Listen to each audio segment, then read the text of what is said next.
Hai, selamat datang di channel Balente Belajar. Belajar mudah, cepat, dan tepat. Materi tentang Kingdom Monera bagian pertama. Kingdom Monera merupakan makhluk hidup bersel satu dengan DNA yang tersebar pada sitoplasma. Semua anggota Monera merupakan sel prokaryotik, yaitu sel yang tidak memiliki inti sejati. Hal ini karena ketiadaan membran inti pada selnya, sehingga selnya disebut dengan istilah nukleoid.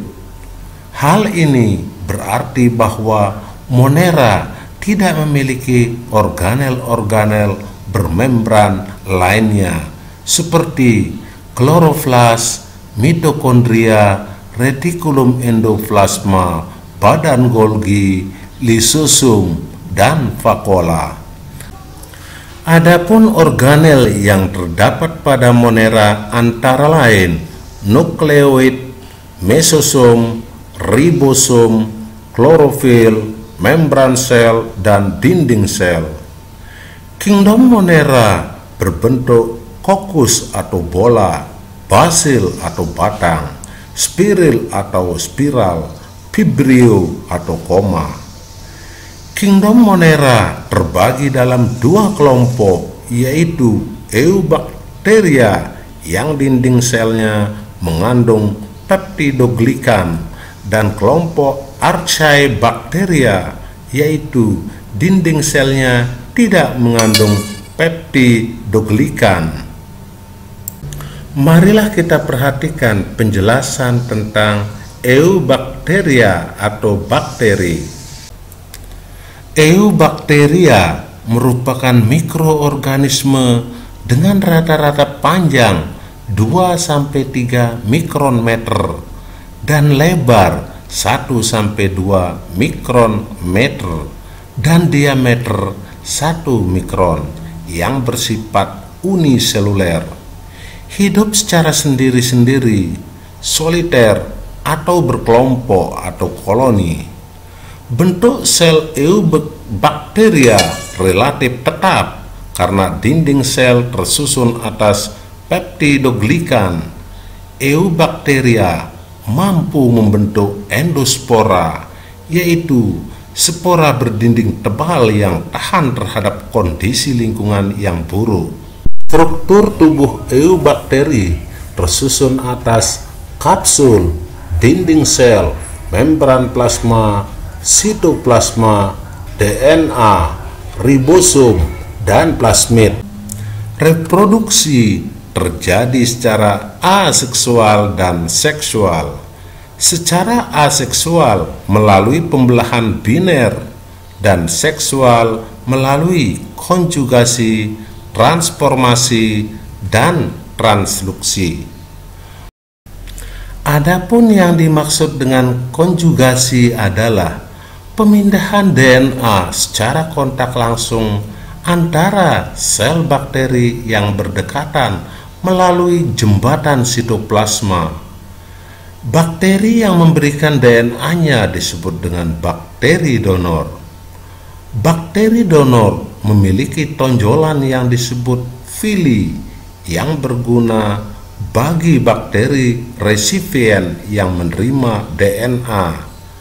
Kemudian jembatan sitoplasma sementara akan terbentuk di antara dua sel bakteri. Selanjutnya adalah transformasi.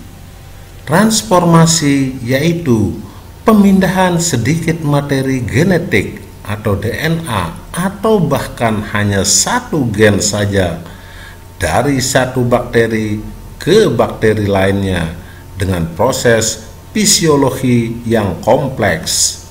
Bakteri yang melakukan transformasi antara lain Streptococcus, pneumonia, Haemophilus, Bacillus, Neisseria, dan Pseudomonas. Dan yang ketiga yaitu transduksi. Transduksi adalah pemindahan materi genetik dari satu bakteri ke bakteri lain melalui perantara bakteriofag atau virus bakteri. Pengelompokan Eubacteria.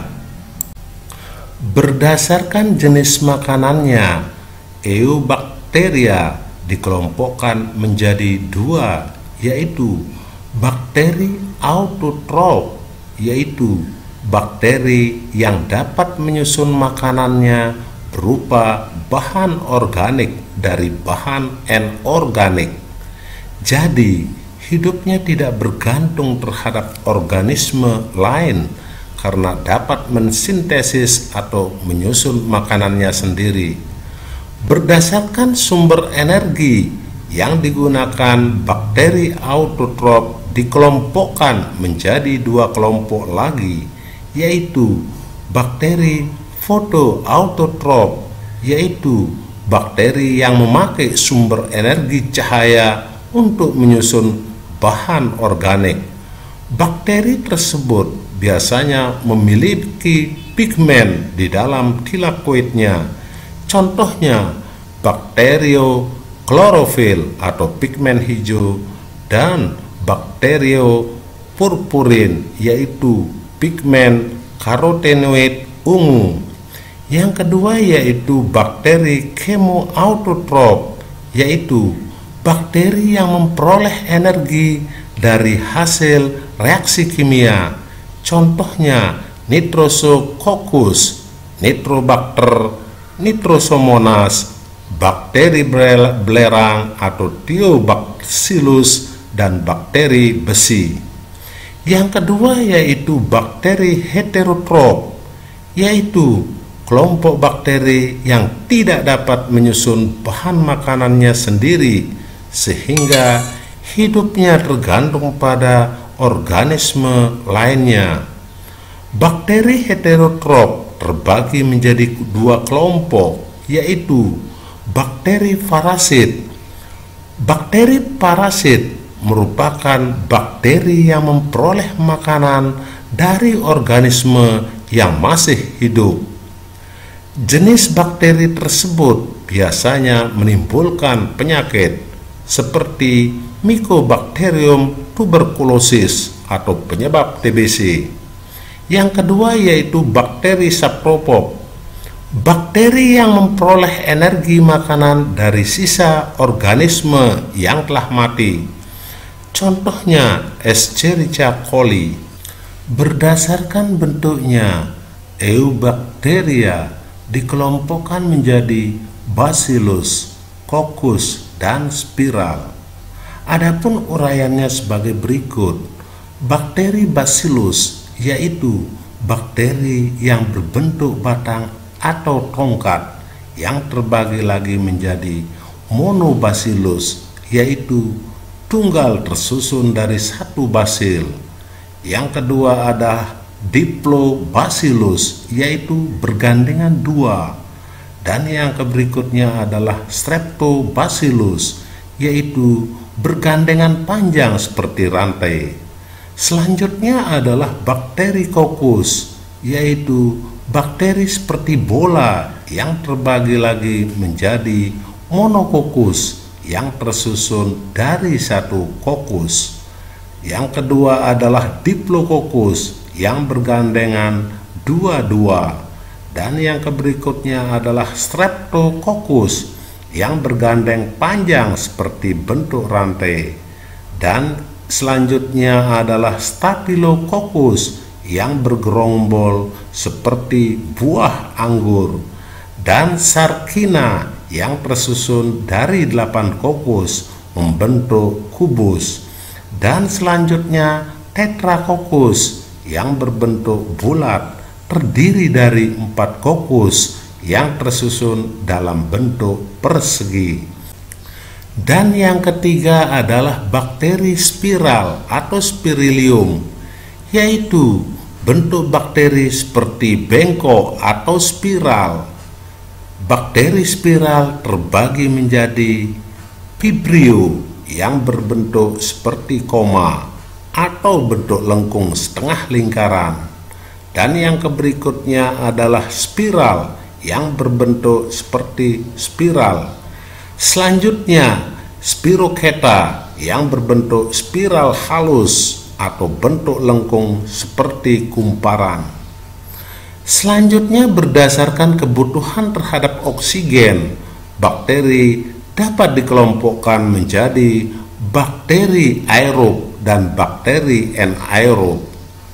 Bakteri aerob adalah bakteri yang membutuhkan oksigen, dan yang kedua adalah bakteri anaerob adalah bakteri yang tidak menggunakan oksigen.